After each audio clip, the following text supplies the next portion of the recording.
المشروع مقسوم ارضين، اوكي. الارض فيها في الجرين سباين اللي في النص ده، هنزل لك الماستر بلان، تايبس الفيلاز.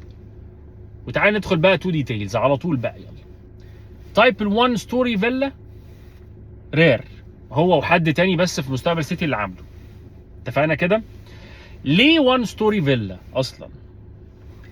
لما قلت لك الديفلوبرز بقت تتجه، يعني نفس الديفلوبر اللي انا بقول لك عليه ده، سوان ليك الطميه القديم، زمنه ووقته كانت الناس تحب ال1000 متر ارض وال600 700 مباني، ويمكن اضرب الرقم ده في 2 كمان، عنده حاجات كبيره قصور جوه. هو الوقت ده كانت طبيعه السوق وطبيعه الديماند كده. فهو كان يعني من احسن الناس اللي احسنوا اداره الاراضي الفيلات الكبيره والتايبس الكبيره ولاندسكيب بقى وكل حاجه. دلوقتي السوق بيقول لك ايه؟ مع زياده الظروف الاسعار وزياده وصعوبه الظروف الاقتصاديه اللي بتمر بيها دلوقتي لحد مرورا ليه ديفالويشن واسعار الدولار اللي زادت والاسعار السلع الغذائيه والاساسيه اللي اتحركت. طب انا ليه بقول لك ده والنبي اسمعني؟ لان اللي كان بيشتري او اللي شاري فيلات 600 و700 متر و1000 بقى الديلي كوست بتاعه في تنظيف هذه الفيلا، فالنانيز واللي يكفر هذا الفيلا مع الظروف مع الاسعار مع الالتزامات اللي عليه ما بقتش عمليه. قلت لك قبل كده في فرق ما بين السلبل اريا والمساحه المستغله، المساحه البيعيه اللي بيبيعها لك الديفلوبر والمساحه اللي فعلا هتستغلها، فرق.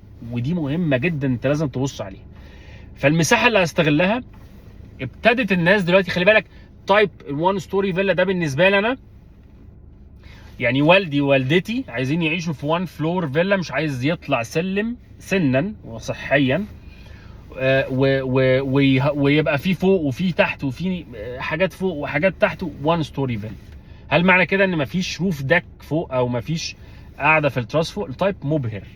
التايب بالنسبه لي كفاليو فور ماني وتقسيمه احلى تايب في الفيلات، هو ده عشان كده ابتديت بيه بشاور لك عليه اهو. تمام. متشطب طبعا وعلى 10 سنين. طيب الباكج كده اتقفلت، اسم قوي، تايب مميز. مميز كايه؟ كسكن وانفستمنت برايس ابريشيشن.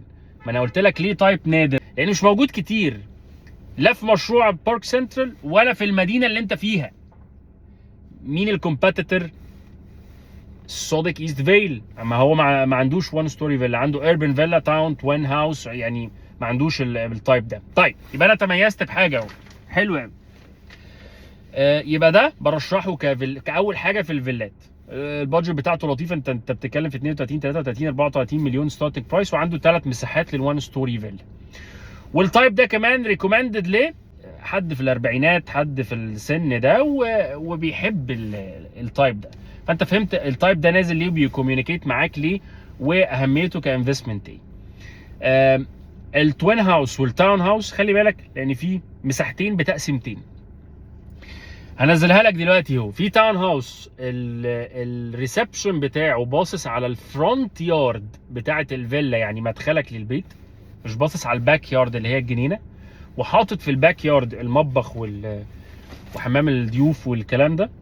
يعني المطبخ والحمام باصص على الباك يارد اللي هي الجنينه بتاعه الفيلا. في ناس تحب كده، في ناس تحب التايب ده. طب ريكومند التايب ده انا في المشروع؟ لا، انا بريكومند التقسيمه العاديه اللطيفه، الريسبشن على الجاردن بتاعه بس باناونس وبلفت نظرك عشان لو انت معايا في اللونش او لو انت في اللونش واستقريت على تايب فيلا، احنا بنختار يعني بيبقى برايورتي بالنسبه لنا ده. تمام. والتوين هاوس كذلك برضو عنده تقسيمتين، نفس القلبه اللي هو بيعملها دي عملها في التوين هاوس. طيب خلصنا الفيلات سريعا. الابارتمنتس في بيلدينجز، في 3 تايبس او 4 تايبس للبيلدينجز هو نازل بيها. تمام. عندك بيلدينج في دوبلكس، هنزل لك برضو الصوره دي، في الدور الثاني والثالث دوبلكس، والدور الاخير شقه 3 بيدروم. ده احلى تايب للشقه 3 بيدرومز لو انت التوجه بتاعك 3 بيدرومز. ليه؟ تقسيمه واخده نص الفلور يعتبر، مساحه كبيره جدا، وبنت هاوس. بنت هاوس ده اللي انت عارفه انت بتدخل اخر شقه وسلم داخلي وتطلع مساحه مقفوله فوق روف. ده نوع من البنت هاوسز، والمهندسين المعماريين دلوقتي بقوا يسموا البنت هاوس اللي هو شقه فلات كبيره كلها مبنيه ومعاها روف تيرس كبير قوي.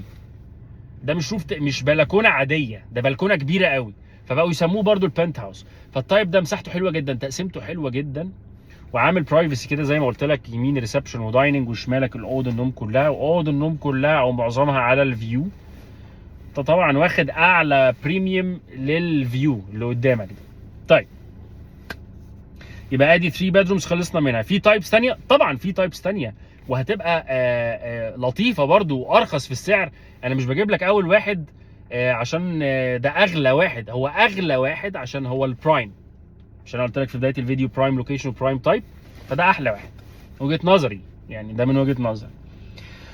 التو بيدرومز البيلدينجز بقى الثانيه العاديه اللي هي الفلات اللي كلها ابارتمنتس بتاع، في تقسيمه هنزلها لك دلوقتي. 2 بيدرومز جميله جدا، وال3 بيدرومز يعني بنسبه 50% برشحها في البيلدينج ده.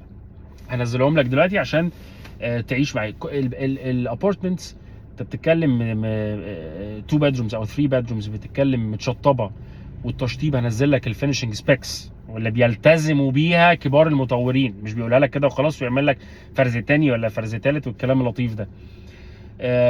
والبيمنت بلان 5% على 10 سنين على طول ايكوال انستولمنتس.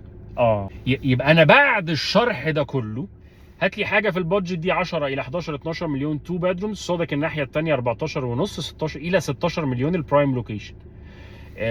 انا كده كان الهدف من هذا الفيديو هو التركيز على الاوبورتونيتيز اللي نازله. اديني قلت لك في خلاصه الفيديو بقى، انت اكيد سمعت وهتفلتر الحاجات كلها.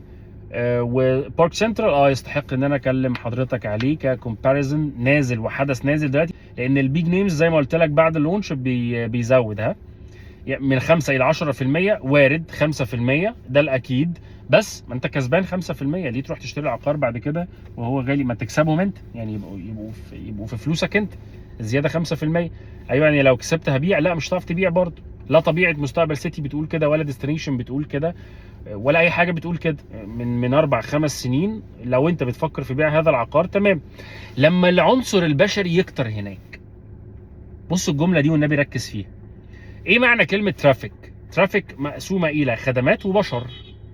عارف انت زي الحرب كده، بيقول لك القوه دي مش هتكسب الحرب الا لما العساكر تنزل على الارض كده وتبقى كده خلاص الحرب هم كسبوها واحتلوا الارض. هو العنصر البشري كده لما تنزل، لما يبقى الترافيك في المنطقه دي عامل زي اللي انت بتشوفه في حتت في التجمع الخامس زي جولدن سكوير مثلا، تمام، اقدر اقول لك ان هنا تقدر تعيد. فده ممكن اكسبكتنج يحصل امتى؟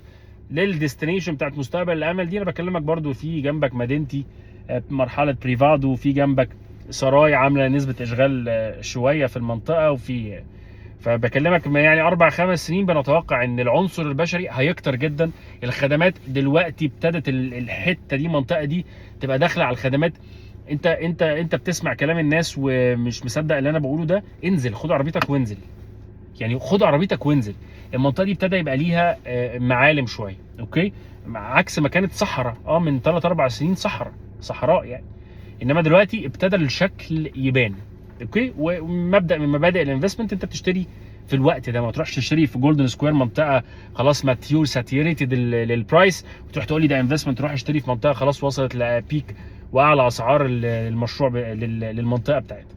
تمام، اسف على الاطاله، وهبتدي خليك معايا سريعا لان السوق بقى رتمه سريع سريع سريع سريع. فهتلاقيني اي حاجه فرصه فعلا يستحق ان احنا نتكلم فيها وتدخلها معاك في الكومباريزن، ولو انت في الحته دي ومقرر شراء تروح تاخدها طبعا. وكلمه مقرر شراء دي معلش اخر حاجه اقولها لك، انت لو مقرر شراء وتقول هستنى، طيب استنيت وعدى مشروع بارك سنترال، نزل مشروع اكس في هذا الكاتيجوري، ما هو هينزل اغلى شويه. طب هتقول استنى، طيب خلص. الانتظار ليه حدود، وحدوده كوارتر.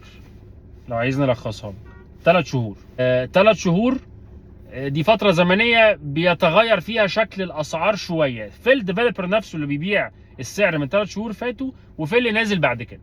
اوكي. تقفيله السنه حاجه تانية خالص، طبعا السنه الماليه لاي ديفلوبر بتبقى حاجه تانية خالص كاسعار للانفنتوري. هل ده برضو معنى كلامي يدعو ان انا اقول لك بسرعه يعني انت لو شايف حسن علام، سيلفر ساندز، دول اقوى بروسيد يعني. طبعا محتاج تفكر في الاسمين دول في الفتره دي. شكرا جزيلا، اسف على الاطاله، وانتظروني في الفيديوز اللي جايه. شكرا لوقتكم.